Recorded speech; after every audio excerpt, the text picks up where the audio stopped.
गिलगित बल्तिस्तान अपने कुदरती हुस्न, बुलंद बाला चोटियों, झीलों, तवीलो कुशादा चरागाहों की वजह से सयाहत में मुनफरिद हैसियत रखता है।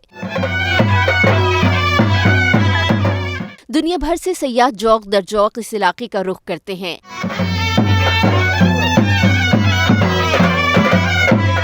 चीन में पाकिस्तानी सिफारत खाने ने चाइनीज टूर ऑपरेटर्स को गिलगित बल्तिस्तान आने की दावत दी। मेहमान यहां आने के बाद हसीन मकामात के असीर हो गए। गिलगित बल्तिस्तान के टूर ऑपरेटर्स भी हुकूमत के इस इक़दाम पर खुश हैं और पुरुमीद हैं कि चीनी सयाहों को अपनी तरफ राग़िब करने में कामयाब होंगे। चीन से आए मेहमानों के लिए रिजॉर्ट में इशाइये और महफिल मौसीकी का एहतमाम किया गया था।